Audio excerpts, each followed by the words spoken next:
Kapag narinig ang pangalang John Cassian, madalas isang label agad ang sumusunod, semi-Pelagian. Pero bago natin ikahon ang isang monghe sa isang theological controversy, kailangan muna nating kilalanin kung sino siya at kung saan nanggaling ang kanyang theology. Ipinanganak si Cassian bandang taong 360, malamang sa rehiyon ng Lesser Scythia malapit sa Black Sea.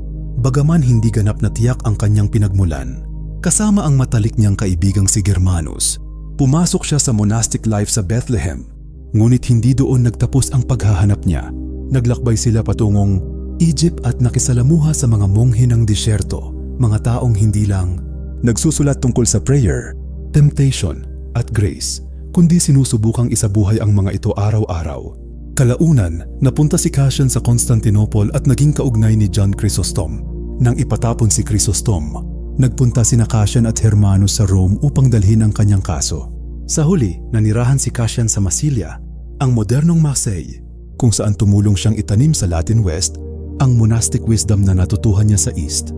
Dito niya isinulat ang dalawang pinakatanyag niyang akda, ang Institutes at ang Conferences.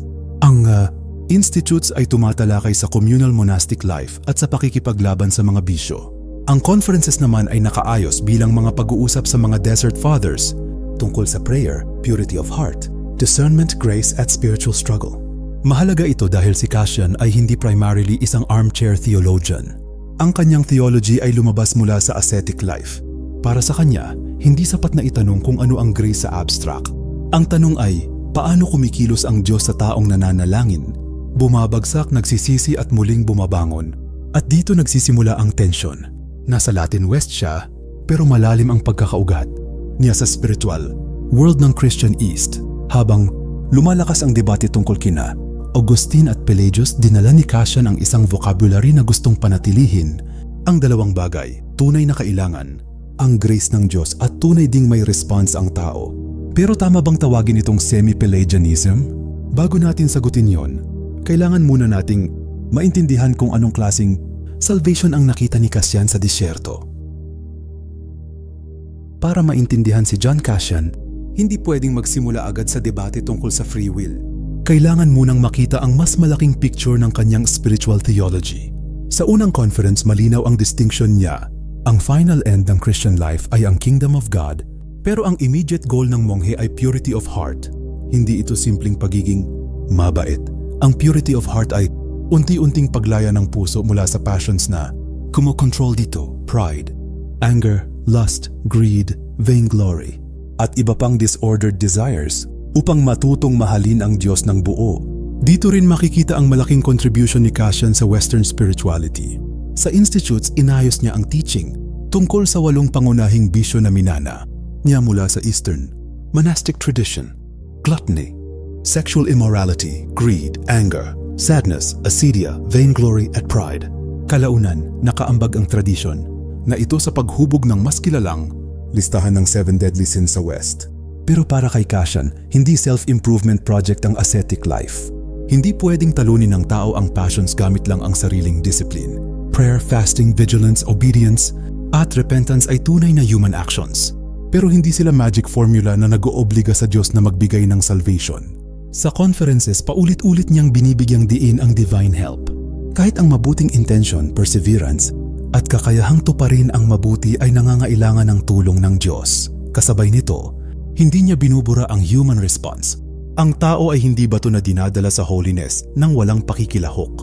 Tinatawag, ginagabayan at pinalalakas siya ng grace, pero kailangang sumagot. Ito ang dahilan kung bakit mahalaga ang salitang synergy sa Orthodox reading kay Cassian. Hindi ibig sabihin nito na 50% ang Diyos at 50% ang tao, na parang pantay ang contribution. Ang Diyos ang source at giver ng grace. Ang tao naman ay tunay na tumutugon sa grace na iyon.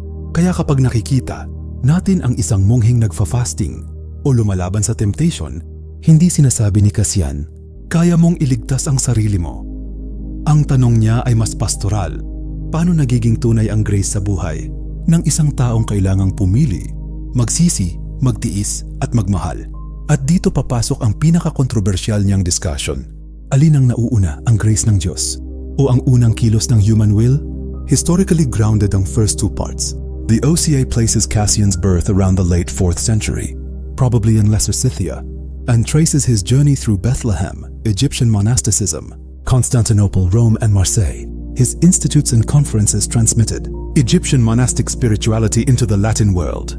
His teaching on purity of heart, prayer, and the major vices became especially influential. The Catholic Catechism itself traces the later capital sins, tradition through Cassian and Gregory the Great. Ang pinaka-controversial na bahagi ng theology ni John Cassian ay makikita sa Conference 13, isang discussion tungkol sa protection of God. Dito niya sinusubukang sagutin ang tanong, kung kailangan natin ang grace sa salvation, ano naman ang papel ng human will? Una, malinaw na hindi Pelagian si Cassian sa simpleng kahulugan ng term. Hindi niya itinuturo na kayang maabot ng tao ang salvation sa sariling moral effort. Sa Conference 13, sinasabi niyang hindi kayang maging master ng mabuti ang tao kung hindi niya ito natatanggap bilang gift ng divine goodness. Sinasabi rin niyang ang grace at free will ay hindi tunay na magkalaban. Pero dito pumapasok ang dahilan kung bakit naging kontrobersyal siya. May mga pagkakataon, ayon kay Cassian, na tila ang unang movement toward the good ay nagsisimula sa human will at pagkatapos ay sinasalubong, ginagabayan at pinalalakas ito ng Diyos. Sa ibang pagkakataon naman, ang Diyos mismo ang gumigising sa malamig o unwilling na puso at bumubuo ng mabuting will sa loob nito. Sa madaling salita, ayaw ni Cassian gumawa ng mechanical formula kung saan pare-pareho ang sequence sa bawat conversion. Tinitingnan niya ang scripture at nakikita niyang may mga taong tila naghahanap, may mga taong tinatawag habang hindi naghahanap, at may mga taong ibinabalik ng Diyos mula sa spiritual coldness. Dito nagkahiwalay ang kanyang emphasis at ang mature theology ni Augustine. Si Augustine, lalo na sa huling bahagi ng Pelagian controversy, mas mariing iginiit na pati ang beginning of faith at ang goodwill toward God ay bunga ng prevenient grace. Hindi ibig sabihin na walang human will kay Augustine. Ang issue ay kung saan nanggagaling ang mabuting will at paano ito pinakikilos ng grace. Kay Cassian, ang concern ay huwag gawing meaningless ang human responsibility. Kaya pinipilit niyang panatilihing sabay ang dalawang realities. Wala tayong magagawa without God, ngunit tunay pa rin tayong tinatawag na magsisi, maniwala at makipagtulungan. Orthodox readers later found this instinct familiar. Grace does not compete with freedom. It heals and enables it. Pero para maging fair, may passages kay Cassian na talagang nagbigay sa critics ng dahilan para itanong kung pinapayagan ba niyang mauna minsan ang unang turn toward God bago ang grace. At ang unang malaking critic na haharap sa kanya ay si Prosper of Aquitaine. Ito ang pinakamahirap na tanong sa story ni Cassian. Pagkatapos lumabas ang kanyang teaching tungkol sa grace at free will, si Prosper of Aquitaine, isang defender ni Augustine, ay tumuligsa sa ilang claims ni Cassian. Para kay Prosper, delikado ang formulation na nagpapahintulot na ang unang paglapit ng tao sa Diyos ay maaaring magsimula sa natural will bago kumilos ang saving grace. Ang label na semi-Pelagian ay hindi terminong ginamit noong buhay ni Cassian. Lumitaw lamang ito maraming siglo pagkatapos niya sa early modern period at ginagamit ngayon bilang shorthand para sa mga 5th century debate sa Southern Gaul. Kaya kapag tinawag nating semi-Pelagian si Cassian, gumagamit tayo ng later. Kategory na maaaring makatulong pero maaari ring mag-oversimplify. May dahilan kung bakit dumikit ang label. Sa ilang passages ng Conference 13, tila pinapayagan ni Cassian na may mga pagkakataong ang unang mabuting desire ay maaaring lumitaw sa tao at saka ito tulungan ng grace. Iyan ang puntong hindi tinanggap ng strong Augustinian reading. At noong taong 529, matagal nang patay si Cassian, iginiit ng Second Council of Orange na maging ang beginning of faith at desire to believe ay hindi nagmumula sa natural human power apart from grace. Pero hindi pinangalanan ng Orange si Cassian bilang heretic. At hindi rin tama na ipresenta siya bilang half Pelagius. Malinaw niyang tinatanggihan ang idea na kaya ng tao ang salvation ng walang divine help. Sa ibang bahagi ng conferences, ipinapakita rin niyang ang Diyos ang nagbibigay ng faith, good intention, guidance at perseverance. Kaya divided ang interpretation. Sa older Western scholarship, madalas inilalagay si Cassian sa semi-Pelagian camp. Sa recent scholarship, may mga historian na nagsasabing misleading ang label at mas tama siyang basahin sa sarili niyang monastic at Eastern context. Sa Orthodox tradition, Venerable Saint si Cassian at ang emphasis niya sa cooperation of grace and freedom ay binabasa bilang synergy. Pero fairness demands one caution, hindi dahil orthodox ang later reception, ay nawawala ang mahihirap na sentences sa Conference 13. At hindi rin dahil kinritiko, siya ng Augustinians ay pwede na nating sabihing itinanggi niya ang grace. Mas interesting ang historical picture. Dalawang Christian instincts ang nagbabanggaan ang necessity ng grace at ang reality ng human response. Kung matatapos ang story ni John Cassian sa label na semi-Pelagian, malaki ang mawawala sa history. Ang legacy niya ay mas malawak. Isa siya sa pinakamahalagang tulay ng Egyptian monastic tradition papunta sa Latin West. Sa institutes at conferences, ipinasa niya sa Western Christians ang wisdom ng Desert Fathers, purity of heart, constant prayer, discernment, struggle against the passions, humility, at dependence on divine grace. Hindi nagtagal, mababasa ang kanyang mga akda sa mga monasteryo sa West. Sa Rule of Saint Benedict, inirerekomenda ang conferences at institutes bilang tulong sa mga mongheng gustong lumago pa sa spiritual life. Hindi rin limitado si Cassian sa monastic discipline.